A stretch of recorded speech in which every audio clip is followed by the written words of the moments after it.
Can I plug the Sunday show? Absolutely, dude. Anything you need to talk about? What's up? I'll put it right at the front of this thing if I need to. So this Sunday at the barber shop, we're doing a show in the parking lot. Oh, I'll be there for yeah. It's a toy drive, and so we're working with U of H Hispanic Alumni Association to get toys for Operation Be a Blessing. So show up, bring a toy, and you get to see Street Power from Boston, Liberty and Justice, Realms of Death, True Intentions. Let's go. All these bands, man. It's gonna be fun. I didn't know True Intentions was playing. I like that band. Yeah. I didn't know they were still doing stuff, man. Rob's still singing? Yeah, so this is their first show in like over a year. Oh, okay. That explains why I didn't. Okay, that makes sense now. I really enjoyed their was like an EP or like a short album. It was like it had a real like Wisdom in Chains feel to it. I love Wisdom in Chains. That's like that's one of my favorite hardcore bands of all time. Yeah. But I'll be there this Sunday. I'll bring a couple of toys for sure, man. I might bring one of my kids with me if they want to come out and hang out and listen to some punk rock. What time does it start? First band goes on at 5:30. Okay, I might be a little bit late because I work at the shop. Well, what up, man? Hello. What's going down, bro? You can hear me okay? You can hear me? Yeah. Okay, but hey, dude, two things before we get rolling, bro. In the last, like, I don't know, 4, 5, 6 weeks, I've spent like $3,000 buying record collections for the shop because I'm trying to make it like you'll see when I'll send you a link to a video in a little while. But one of the coolest things that I picked up, bro, second fucking press on yellow vinyl, dude. Sick. Yeah, dude. And I got a Killing Time test press, and I got Blood for Blood Serenity from This Is Hardcore 06. Bro, like wild shit. Hey. Yeah, I'm psyched. And then do what? Two things. Do you want to set up at the fest? Yeah. Anything you're doing, I'm down. Okay. And then December 7th, a pop-up at the barbershop. Oh, that's the week before the show, right? Mm-hmm. Fuck yeah, bro. Yeah, anything like that, just let me know like a week ahead of time so I can schedule it with my wife. And I'll bring up a couple of crates and a bunch of business cards, and I'll like split my inventory between the shop and the pop-up and just do it like that. And that way I have business cards. I'll have CDs, cassettes, and vinyl. Plus, like, hey, yo, here I am every weekend type of shit. I got like some really good stuff right now. I got so much shit I can't even get it all to the store because I'm trying to clean it and price it all. But oh yeah, that's a whole nother. Like, I don't know. I imagine that's really time consuming. Oh my God, bro. It is. Yes. It's the worst part of doing all this. I kind of have to just do it when I have time. Nothing's on November 22nd, is it? No. Okay. Because dude, check this shit out. You're not going to believe this, bro. I was so excited to tell you this, like on a video and not over a text. November 22nd, bro. I'm flying to Los Angeles and I'm getting an exclusive in-person interview. Oh, yo, dude. That's so sick. That's bro, so sick. What the fuck, dude? Like, dude, how'd you pull that off? You just hit him up on Instagram or? No, bro, because I'm a fucking idiot. I got fucking balls the size of coconuts and I'm kind of dumb. Dude, I told him, I said, chill, dude. I'm not going to bring a bunch of cameras and lighting. I'm going to bring my nice ass cell phone and a microphone and a tripod. We'll sit in the house, chill for an hour. I'll get out of your hair. He's like, oh, shit. And then I have a new tape coming out from a band called Cake Eater, and I'm fucking really fortunate because they have a record release show that same day in Los Angeles. So I scheduled the interview the day that they had their record release show. So now I'm gonna go in there, I'm gonna fly in, do the interview, go film the record release show, meet my homies in person, stay the weekend with my boys from the Havoc in LA. I've never been there, so I'm just gonna go hang out with my homies for the weekend and fly home and jump back on the fucking stream. Like, bro, I'm making a real push at doing this shit for real, Ryan. It's crazy, man. No, I know. I mean, I see you. It's wild though. It weirds me out. Yeah, dude. I don't know, man. I'm doing stuff for Richard's band and like Empire Down. Like I'm really working hard. Yeah, I saw that. I just reposted it on the band thing. I got off personal social media over the summer. It was just not a bad idea. Too much. Wish I could do that. I can't. This is my job now. Well, right, and like so, I still have it for the barbershop. Yeah, and the band. I just I was like, that's more than enough for me. Yeah, well, if you notice, I don't have a personal IG. It's just label stuff and No, channel for stuff sure. because like I have a personal Facebook because I don't want to have a business one. I just don't need to mess with it. But it's all the same shit I post on IG. I don't even really look at Facebook. So like my IG is basically label channel and that's it. And I will talk to people on the DMs if I need to, but I try to make it. Yeah, dude, social media is bad, bro. It's life sucking. It's weird, Yeah. man. But yeah, I'm just trying to make some shit happen. Some guy was pissed off at me in the DMs about. I'm gonna tell you this piece. I'll start the thing. We'll fucking keep it rolling, dude. So this dude, I posted the thing like, hey, we're doing 300 copies. You know, fucking pressing cards. Hold on one second. You know, I do all these pressing cards with all my shit, right? There we go. Yeah. And so I'm doing these, and I was like, we're gonna do 300 copies. Pressing cards, and I didn't want to post this because I'm not 100% sure, but I'm like 99% sure I'm doing like exclusive stickers with it too. I want to make it like a solid release, man. I told Richard, like, whatever you want to do, just tell me, we'll do it. Like, I don't care. I'm not doing this for anything else other than to do it. I just want to. And this dude like sent me a fucking DM, was like, oh, dude, only 300, huh? Way to make it to where all the scalpers can get on Discogs. And I was like, you don't like it? Don't buy it, bro. Like, you don't have to support my label, man. I did what I could afford to do and what the band and I agreed to do. Like, it wasn't. And then he gives me this long ass message about like, you should be pressing 1,000 so that you can get it up to distros and smaller shops could get them. And I was like, bro, first and foremost, I don't want dead inventory. I don't 1,000 fucking copies, dude. I was like, I don't have like the money for that. I was so mad. I said, dude, are you bitching at the bands too, or just me? Because if you're not bitching at the bands too, fuck off. And I was like, I just said my piece and blocked him. I was like, I'm not doing this shit with you, man. People like literally don't understand a lot of that shit. So the most recent album we just put out, it's 5 songs on like a 12-inch. Yeah. It came out sick. I love how it looks, but literally, like, you know, it's more expensive to do, or not more, it's super expensive to do 7 inches now, right? It's expensive to do all of it. It's thousands of dollars. Well, right, but it's just super expensive. So we've had trouble trying to get labels to do 7 inches, right? And so yeah. Anyway, so we do this 12-inch. We advertise about it, and this one dude starts like giving us shit because it's like, I don't know, new 12-inch coming out by Liberty and Justice, and he's like, well, technically it's an EP and it should be a 7-inch. I don't know why you're trying to sell it like it's a full length. And it's like, dude, we're not trying to scam anybody.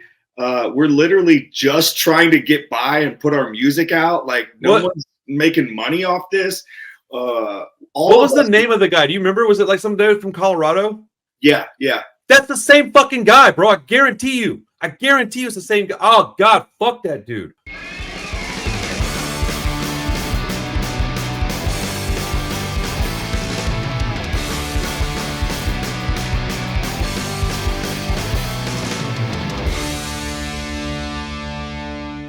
What's up, everybody? How you doing? Welcome back to the Punk Rock Review Podcast. I'm hanging out with Ryan from Liberty and Justice, among many, many other projects that I've loved over the years. Legit one of my favorite people and favorite voices in punk rock music, man. What's up, buddy? Yo, the old school homie, Randall Patty. Bro, old school, dude. Old school, gray hair, fat as fuck, trying to lose weight still. Yeah, man. So you guys just got home not too long ago, right? Yeah, 2 weeks ago. That's what I thought. Yeah. So I want to hear where exactly did all y'all go? Because I know you went over into like Germany and shit, right? Yeah. So we did 11 shows, 7 countries. Wow, that's amazing, dude. That's so cool. It was fun. This was our second time going to Europe. The first time around was like, it was great too, but it was kind of, I think a lot of us working out the kinks. Pretty much most of us, that was our first time going to Europe. So we were all kind of like, you know, just getting comfortable with it. Right. Right. This time we knew a little bit of what to expect. So we can actually like go up there, be comfortable, have fun.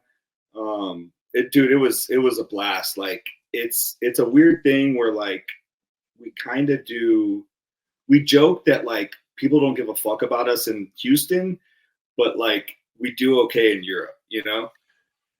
You know, it's weird you say that because I know you're kind of being like, ha, ha, ha. But like, if you're to be real objectively honest about that, the home team is like there when you need them. Like if you're going, hey man, fundraiser time, guys, we got to help somebody out. They show up, right?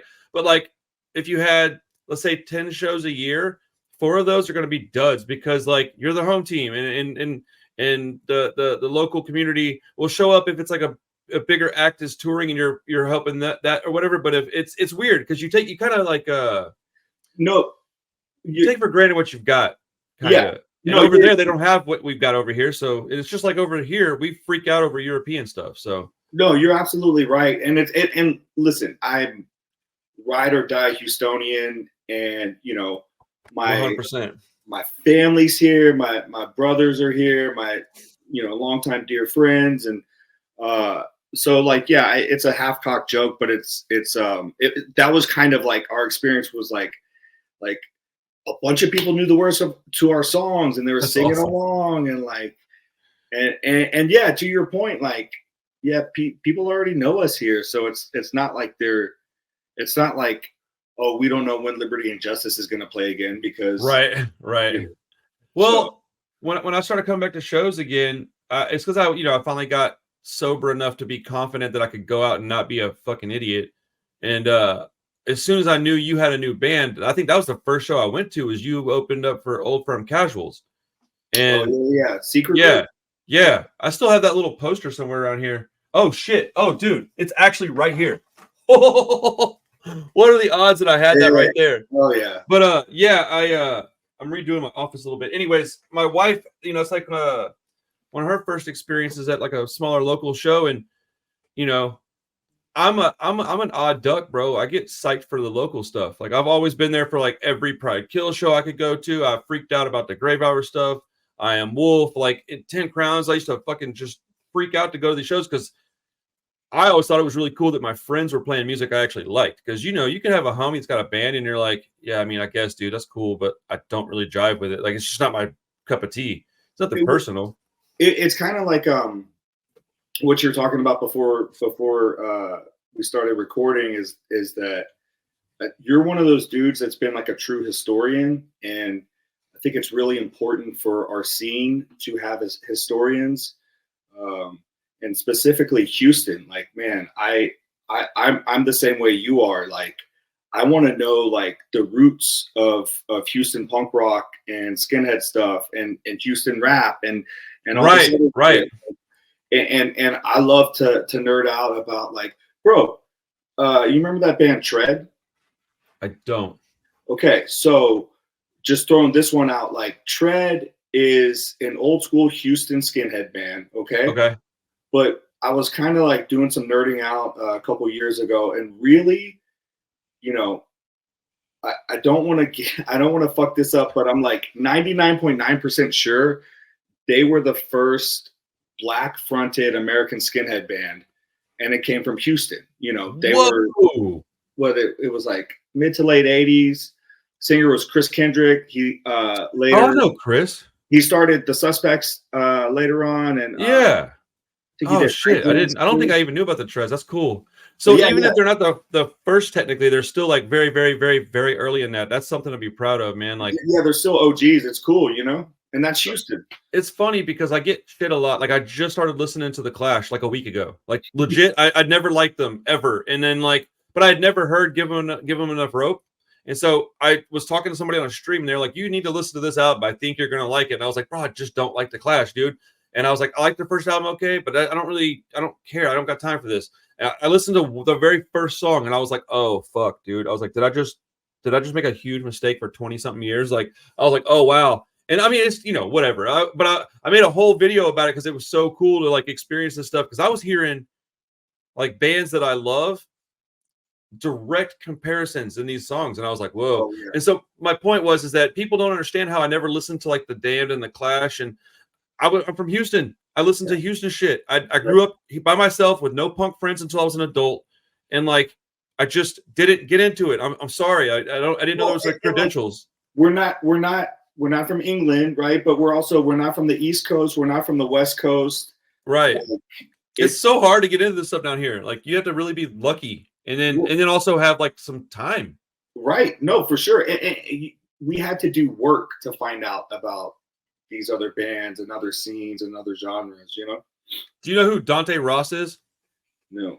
He's like an industry dude. He does a lot of hip hop shit. Like you would, if you Google him, you'll be surprised that he was on my podcast, because I am. He's like got Grammys and shit. Yeah, dude's like an old head, like hip hop head, but he's an old hardcore dude too. And we got into like a big argument on Twitter one day. And then I was like, yo, why are you giving me shit? I don't know you, bro. And he's like, bro, you don't even like da da da. And I was like, oh, it's because I didn't like Bad Brains vocals. And he was like really pissed off about that, because he's like friends with those guys. And so I was like, oh, hey man, instead of calling me an asshole, why don't you come on my show and tell me what's up? And he's like, oh. And then he's like, yeah. I was like, bro, I'm not scared of you, bro. Like, yeah, come on, hang out. And so he comes on and we get along great, bro. Like, that dude's super cool, but like, he was the kind of dude I'm talking about. Like, at first, before he talked to me, he would give me a mountain of shit. And I'm like, man, I found the music I liked. Yeah. I resonated with it. I stuck with it. And I just never looked back. And then now I got some time. I got a little bit more. I'm doing music stuff as like a living. So it behooves me to go and do the research and learn it and create content about it and then document it and then file it away. And yeah, hey guys, do you want to reference it? Go for it. No, for sure. And also too, man, I'm gonna throw something your way. The Clash, I've been saying that shit for 30 years. They're cool. That's it. It's cool. It's cool. That's gonna be the intro to this video, bro. It's cool. No, because like I've been saying that shit the whole time. Now I am glad that I've gotten into them, and I appreciate the first two records like a lot. I still don't like London Calling, and I still don't like Combat Rock. Sandinista's a hot mess, and Cut the Crap is terrible. So like, you know, but do I understand? Like, I've always understood the importance, but that's two different conversations. For sure, I understand the importance too. But you know who's got a flawless catalog? Rancid. Oh well, yes. Rancid. I'm just talking shit. Rancid dude. I forget who I was talking to about this recently, but like, you know, I know it's maybe not cool to say, but Rancid's my Clash, man. Like, yes, yes, they are.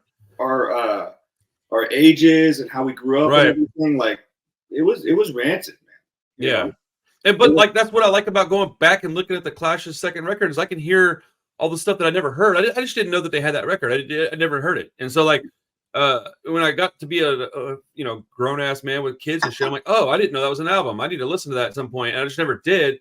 And then, you know, but yeah, Rancid is definitely our Clash. And if you're 60 years old and I'm 42, of course you like the bands that I don't like. Why would I like The Damned as much as I like Pennywise? Like, I'm 42. Like, that doesn't make any sense. No, like, for sure. It tracks. No, but the band that I was gonna say with the flawless catalog though is AC/DC. Oh, bro, yeah, because that one song is really good, and they play it a lot. It's fucking awesome. But dude, they got so many tracks, man. Dude, AC/DC is one of those bands that genuinely I can just grab a CD. I don't have to really look at it, and I can just throw it on at the store, and every song is a bop. You're just like, this is pretty good, bro. Oh, damn, that dude plays guitar really good. I like the vocals on this, man. It's consistent, too. That's like, not a lot of bands can pull that off. And if we're being super real, AC/DC has directly influenced tons of street punk bands, oi bands, punk rock, mid to late 80s hardcore bands. Like, dude, like that was like an OG street rock band. Well, you take like Chuck Berry, AC/DC, Motorhead, and the Clash, and the Sex Pistols and the Ramones, and you can basically create anything that you and I would love.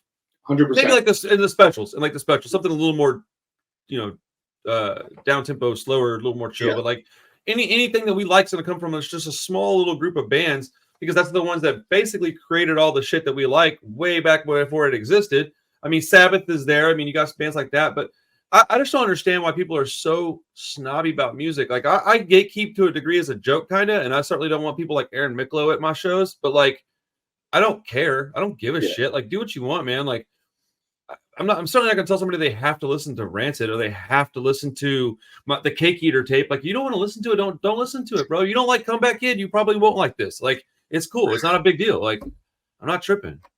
The overly snobby people, they're super weird in person, man. Let's keep it real. They're weirdos, dude. dude. Yes. They're weird at shows, fool. Like, bro, I don't. Yeah, the whole thing is funny though, because you got, if you look at a graph of like what is it called, like a basically like a circle graph of punk rock, and you start in the very middle where it's like the people that put on the shows, the people that play the shows, the people that promote the shows, and the people that actually show up to most of them, right? That's the inner circle. When you go on the outside, you have the people that are mostly there. They'll spend some money. They'll buy merch. They see a post on the internet. They'll post it. They got like 10 or 12 favorite bands. They'll fuck with those dudes heavy.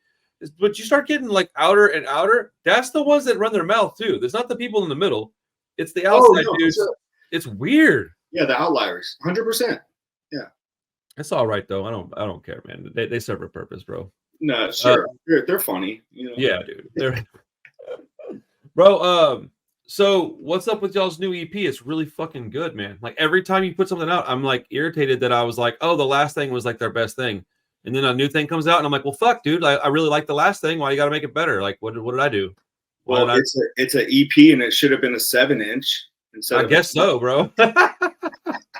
Dude, shout out Colorado distros for being real turds, man. It's all right though. Yeah, I really enjoy it, man. And the No Substitute is like really fucking good. That I don't know. You know what it is like? Well, first off, I don't know. I guess it was no, it was Pressure. Pressure was like the first album where it was really like every member coming together for songs. Nice. And I hadn't really experienced that like in the past. Like it was always like, oh, Jason writes all the songs, or right, whatever. But it was the first like collaborative thing, right? And it's kind of been in that spirit ever since. I mean, I just write the words, but that's awesome. These fools, like, Locked In is the first kind of, you can really tell and point out Richard's influence in the band. Like, he brought No Substitute to the table. He brought St. Jude, well, and Spirit Up. Those were like his main riffs that he brought to the table. That's awesome. It's weird because, I look at it from a different perspective because we're friends, and like I would do just about anything that you needed me to do. It doesn't really matter. You can just go, hey, can you do this for me? As long as I can physically do it, it's done. So I feel like people are going to go, oh, well, you're biased because he's your buddy. And it's like, well, yeah, but I'm also like really tough on people, man, with music. Like I have no problem being like, like I've got friends that have sent me stuff. I'm not going to put them on blast, but like, and I'm just like, bro, this is not, I can't put this out, dude. Like, I just can't. I don't have the money to put it out and it just sit there on the shelf. I just can't do that. You got to work a little harder, man. Like, yeah. You keep it real. And like, there's an eclectic sound you got going. Like the very first full length, I really enjoyed it. And then I think you have another, like a 7-inch or 2 that came out before Pressure. But when Pressure dropped, I know you remember when I called you because I was tripping out about that record. I was like, dude, this is fucking awesome. Like, I don't know what I expected, but I was like, dude, this is like really, I was like proud of it, man. And I had nothing to do with it.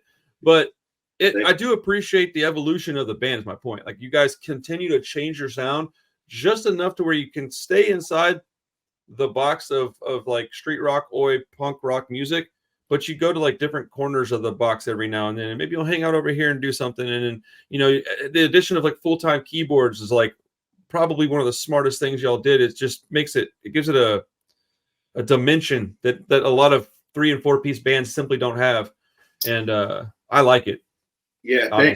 Well, man, the reality is like all of us in the band are like actual real fans of the genre and in the subculture. And I think that is a marked difference. Cause like, we'll play with bands or meet other bands and they're like, they're doing this as a unique project and that's cool. And they're doing that as a unique project. But like, dude, we're in our band group chat. We're constantly like sending each other like new bands that we just found out about and stuff. That's awesome. We're lifers. We love this shit, That's rad. Yeah, that's kind of like not to just harp on the same subject, but like that's kind of how I do things with my label. It's the same shit. I'm like, oh, I really like this. I'm just gonna see if I can put it out. Like I don't like I got into contact with Pell from Templars, and Yeah. well, he hit me up and we got to talking, and he came on and talked with me for a little while, and he's like, hey man, I got this project. You want to hear it? And I was like, yeah, dude, what's up? And he sends me like these couple of like demo tracks, and I was like, yo, this is fucking rad. And so we got to talking, and he's like, yeah, it's like a couple dudes from Clip 45 and a dude from Madsen. And I was like, what? And he's like, yeah, I was like, that's fucking rad.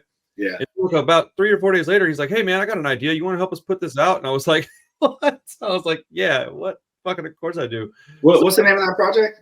Before Dawn. Okay. Bro, they have a song called Justice. It's the first single. We're doing it. It's funny because when you said the thing about the 12-inch, we're doing the same thing. We're doing a single-sided 12-inch EP. It's because it's financially smart. You can put it all on one side. Nobody has to flip the record. My thought was that you don't have to flip the record. And then if a fan shows up and wants you to sign the back of it, you can sign the actual LP. I don't know. Just thought that was kind of cool. Well, and like you could do screen printed B-sides like we've done, or like, dude, even like the that. old Burden record, we did spray painted logos on one side. You know, there's just cool shit that you can do with it. I would like to do something like that, something that I can do myself, and I can have like my personal stamp on the piece of, vinyl. Would be like a spray painted logo of some kind. I think that would be pretty badass. But I'm just like really happy to be a part of any of this stuff, just because I like it. When I was a kid, my dad always told us, my mom was always a hard worker, but she never told me to like, dude, there's a cliff. There's probably water down there. You should just jump off. My dad was like, fuck it, man, run and jump off that bitch. Like I'd be skateboarding, and he'd be like, well, I mean, and it looks really dangerous, but I don't. You want to try it? Go for it. Like, yeah. Don't hurt yourself too bad, because I got to take you home to your mom. So he was also pretty charismatic. I get all my talking skills from my dad. I just didn't know him very well. Like as I get older, I ask my mom questions. I'm learning a little bit. And I'm like, oh, I understand like who I am a little bit more now. And yeah, man, it's just it's life is way, way, way too short to be sitting around wishing you had done some shit. Like, yeah. I think about like sobriety sometimes, because like I don't really think about it all day. It's not something that I just dwell on, because I'm over that part of my life. I had to dwell on it for a while. I mean, we all do when we first start out that journey. And then I watched a documentary, because every now and then I'll see a documentary pop up and it's like real narcotics based, and I'm like, oh man, I don't really want to watch this. I need to watch this. So it puts me back in that frame of mind, because I fucking hated myself back then.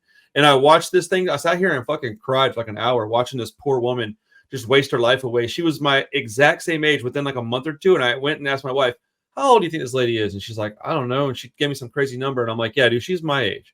And she was like, what? And I was like, yeah, dude, meth, dude. Like, let's.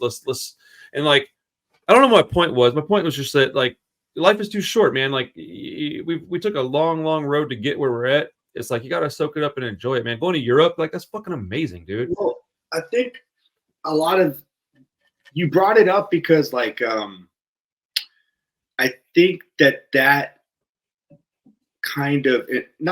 it directly influences how you and I do life now. And like, yeah. I'm not, it's given me this sort of, I'm not some like entrepreneurial risk-taking type dude. I'm a guy that almost died a few times and somehow made it onto the other side. And has seen a lot of his friends and family die, or in the middle of dying right now. And so just kind of have this whole like, dude, life is fleeting. Shit could go away just like that. I want to experience life. I want to do the stuff that I've been fortunate enough to kind of make a living off all the stuff that I was into whenever I was 15, Isn't it weird, bro? It's a feeling. And like, dude, not many people get to do that, I think about that every day. Yeah. Like, I cut hair and listen to music all day long and talk with people. And then, my hobby is going to play music, the same music that I was into whenever I was 14, 15 years old. I'm super fortunate to be able to do this stuff, I'm very glad to hear you say that, because I do think about that, like legitimately, probably every day. I'm incredibly grateful for my platform and the people that come in and talk to me on like Wednesdays when I do my live stream. Sundays they come in, they tip the channel, and they're always here for me. If I'm not feeling well, they're like, "Oh, bro, you okay, man? You feeling all right?" And people like give a shit, you know. It's like I've cultivated my own little community over here, Yeah. and it's pretty interesting. Yeah, dude, it's wild, man. It's wild. So with Liberty and Justice, you're home now. I assume the rest of the year's pretty much booked up. You got a couple things you're doing. What does 2025 look like so far? Do you have any plans for next year? Yes, we do. Man, so we've hit it pretty hard the past few years, which has been awesome. I think all of us, I think it's been a unanimous agreement that like we're still gonna hit it. We're still gonna be active, but we're trying to be more mindful about the shows and the runs that we do, so we're not overwhelming ourselves. I know right now for 2025, we're planning to actually hash out and hopefully record a new full length. Fuck yeah. That's like we've been talking about doing for way too long now. I know we're gonna do Canada again. Right now, Canada again, Europe again, and more than likely New York. That's awesome, dude. Yeah. I love to hear it, man. I'm so proud of you guys, man. All of y'all, dude. Everybody from Houston, everybody from Texas, dude. Concrete Elite's doing really well. Like it's just so good to see. I mean, I appreciate your bringing these bands to Houston, man. Like getting to see Slugger, getting to see Mike McLogan and them play is going to be so fucking rad. Like, yeah, people don't understand the significance of that. That's got to be a lot of work for you. I don't even want to ever book shows. I tried that once and I was like, no, I'm good, dude. It is, but let me take some time to plug that then. So this is the Winter Weekender, and I'm Houston on the map. LaRonda and Deirdre are Two Birds Productions. We come together and do this fest every year. And this one, man, I think it's going to be the biggest one we've ever done. Oh, the lineup is ridiculous. Like it's almost sold out. So buy your tickets now. It's going to be like, okay, so Mike.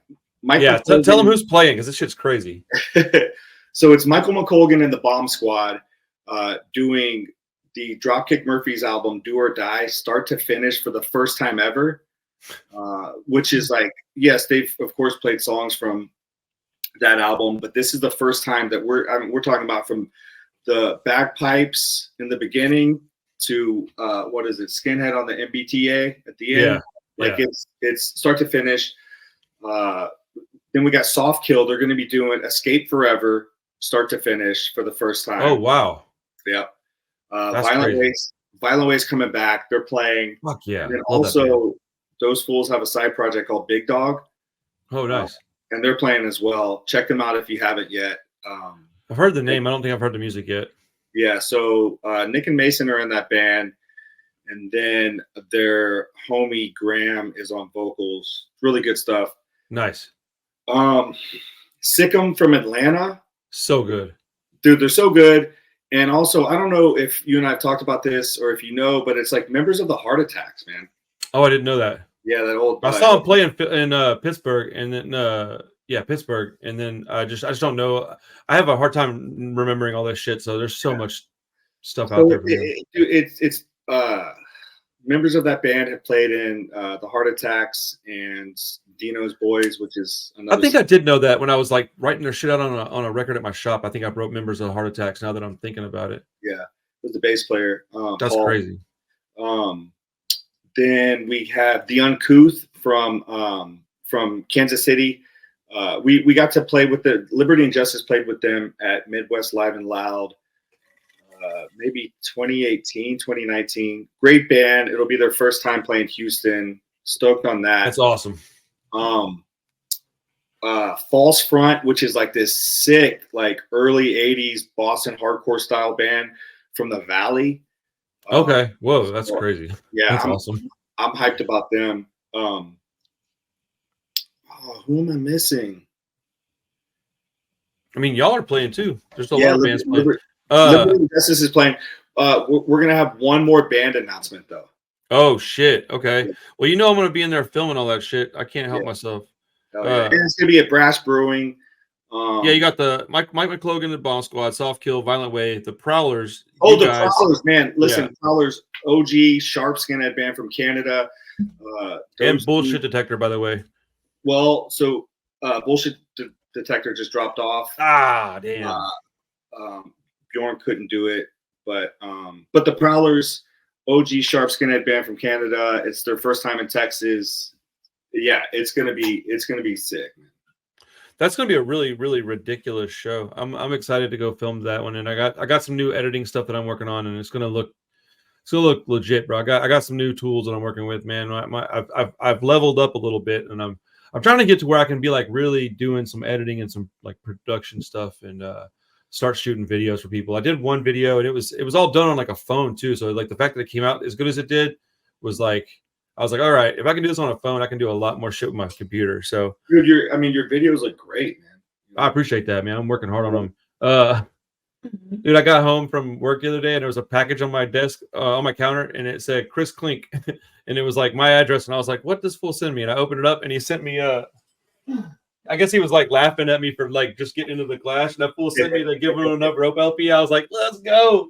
Oh yeah, dude! Shout out to fucking Generation Exit. That band's really good. Did y'all play with them in Germany? Yeah, we did. That's awesome, man. I wish I could have been there. We played Hamburg with an all Texas lineup. It was us, Bullshit Detector, and Generation Exit. It was tight. Dude, that's awesome. Yeah. Man, that's the kind of shit that like, if I could have just been there, man, that'd be so great. What are some of the bands that you're fucking with right now that are smaller? Oh my God. You're always keeping your ear to the ground, so I gotta ask. Yeah. Okay. Well, so there's this band called Alvida from France, and it's members of Squelette and Bromure. It's this all-girl kind of garage pop band. Whoa. What's it called? Alvida. So it's Alvilda. They just put out my favorite album of the year, hands down. Like it's dude, I'm gonna so insanely catchy. It's it's got like a Garner Records feel to it, but it also like sounds like something that would have been on early Lookout Records too. Like wow, Prince TV-ish. Okay. It's really cool, dude. I'm gonna listen to that shit today. Yeah, that band's sick. And oh my God. Have you heard Freeze Out yet? Oh man, I can't remember. I think somebody on one of my streams asked me to listen to them. Let me write that one down too. Dude, so Freeze Out, it's Zach Walker, the homie. It's like his first time fronting a band. They just dropped this demo that is like, it sounds like early 2000s Boston hardcore. It's nice. Really good. Yeah. That's what's up. Fucking with that a lot. I mean, Dog Breath is like, they're the best hardcore band going right now. I've never heard them either. Damn. Really good. Ferment is another sick band from New York too. Both of those bands are going to be in Texas in February too. Nice. I'll try to make it after that. I've been traveling a lot lately, which is weird, dude. 13 months ago, I had never left Texas, and since then, I've gone to Vegas twice, Pittsburgh, and I'm going to LA. And all of that shit has been like punk rock related, which I'm really proud to say that. Like my wife has been legit fucking holding it down, man. Like, dude, it's funny, man. Like, I think she just wants me to be happy. And so just whatever I'm doing, it's like not dangerous for the family. She's like, nah, do it. And it's like, it's the craziest shit, man. It's so weird having like a good ass person on your team, dude. It's like, it's a beautiful thing though, man. Yeah. Like, I don't ever want to take that for granted, man. That's right. That's awesome. How long is the flight over to Germany? It's not horrible. It's like 9-ish hours. Okay, that's not terrible. This last time we the last date of the tour was Madrid, Spain, and it was sick. But the flight home, the total travel time was 25 hours. Good Lord. Oh my goodness, bro. Dude, it was So it was okay from Spain. It was 4 hours to Istanbul. Then in Istanbul, it was a 7.5 hour layover. Then, okay, you're done with the layover. Now you hop on the plane to come home. Now that's another 13-hour flight. Like it Oh, was just like, that's brutal. dude, I felt crazy towards the end. Yeah, that's nuts, man. So, what was your favorite show while you were over there? And did anything fun happen that was like outside of the bands playing? Did you have anything wild happen while you're on the road? Any driving incidents or anything like that? I'm being nosy today, Ryan. Let me think. So one of the funnest shows was probably London. Well, man, London and Paris were both pretty sick. Yeah, Paris was probably awesome. You probably had a bunch of homies show up to that one. I know a bunch of people from Paris now. Yeah. We played this cave. It was super tight. That's awesome. This cave turned club, whatever. That was tight. Well, Pogo Roush in Dresden was cool because I mean that lineup was us, Bullshit Detector, Claim Choice, Kron, and the Cunningham. So it was like all these badass bands on one bill. Dude, that is, man. Yeah, that's awesome. Yeah. It's cool talking to all these French cats, man. That part of the world has influenced me in a major way the last like 2 years.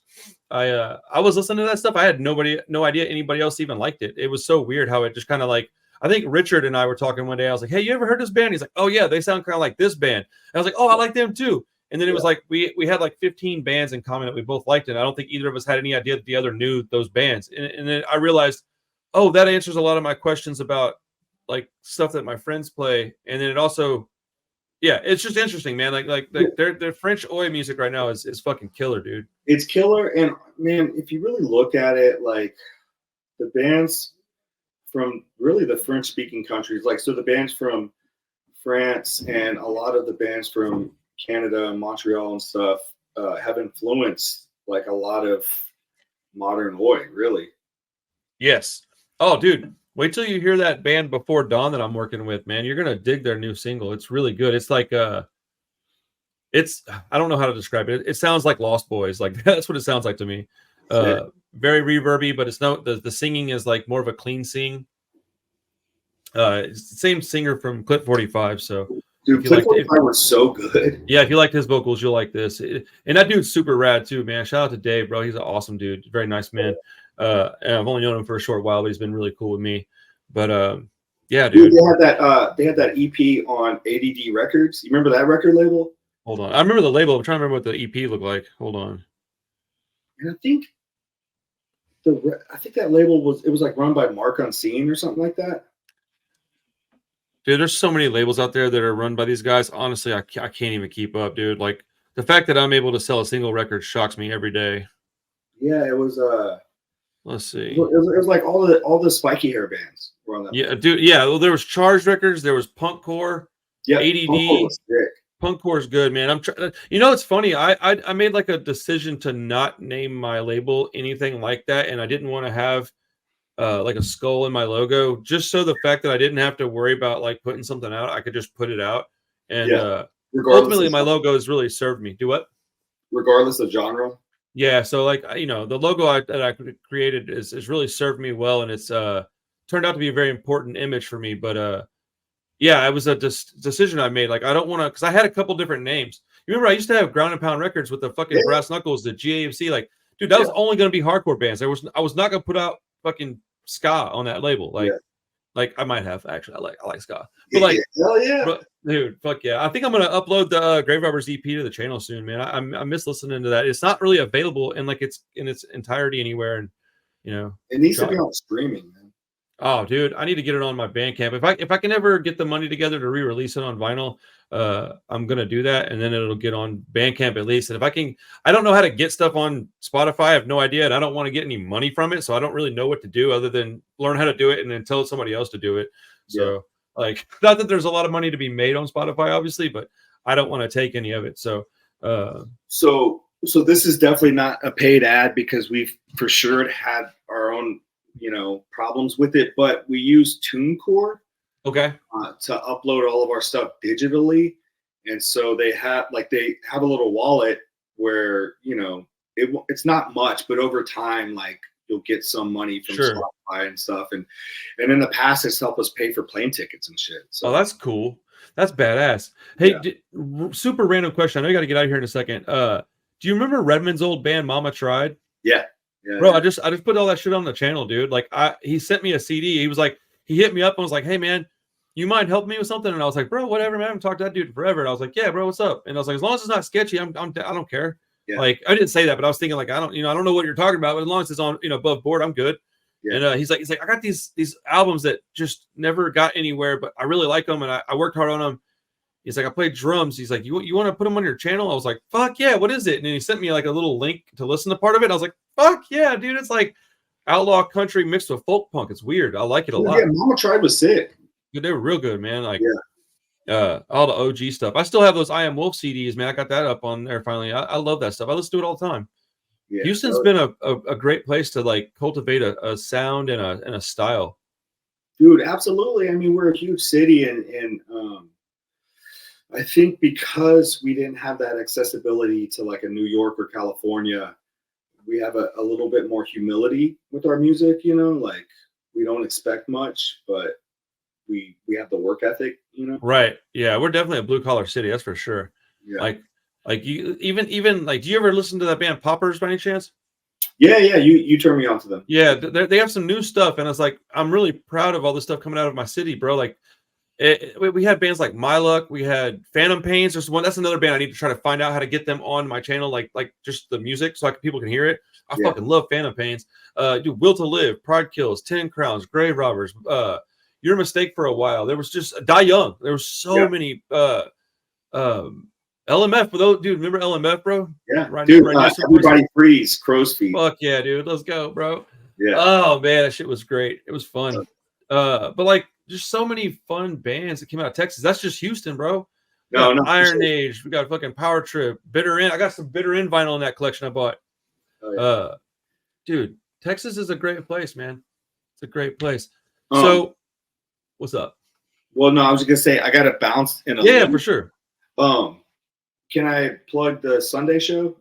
Absolutely, dude. Anything you need to talk about? What's up? I'll put it right at the front of this thing if I need to. So this Sunday at the barber shop, we're doing a show in the parking lot. Oh, I'll be there for yeah. It's a toy drive, and so we're working with U of H Hispanic Alumni Association to get toys for Operation Be a Blessing. So show up, bring a toy, and you get to see Street Power from Boston, Liberty and Justice, Realms of Death, True Intentions. Well, let's go. All these bands, man. It's gonna be fun. I didn't know True Intentions was playing. I like that band. Yeah. I didn't know they were still doing stuff, man. Rob's still singing? Yeah, so this is their first show in like over a year. Oh, okay. That explains why I didn't. Okay, that makes sense now. I really enjoyed their was it like an EP or like a short album? It was like it had a real like Wisdom in Chains feel to it. I love Wisdom in Chains. That's like that's one of my favorite hardcore bands of all time. But I'll be there this Sunday. I'll bring a couple of toys for sure, man. I might bring one of my kids with me if they want to come out and hang out and listen to some punk rock. What time does it start? First band goes on at 5:30. Okay, I might be a little bit late because I work at the shop. Well, I'll text you later about all this. Well, awesome, dude. Anything you want to say before you get out here outside of that? Man, thanks for everything you're doing. Love you, bro. Hell yeah, love you too, my friend. Hey guys, go check out Liberty and Justice. That was it Locked In. Locked In. Okay, yeah. Dude, I can never remember album titles, but go check out Locked In. I think it's on Spotify. Definitely, it's all over YouTube. You see Liberty and Justice in your city, go watch them play, man. Keep this shit alive. It's not hard. It's actually quite easy and a lot of fun. So subscribe to the channel, like the video, all that shit. Otherwise, see you folks later. Peace. Later. All right, Ryan, be good.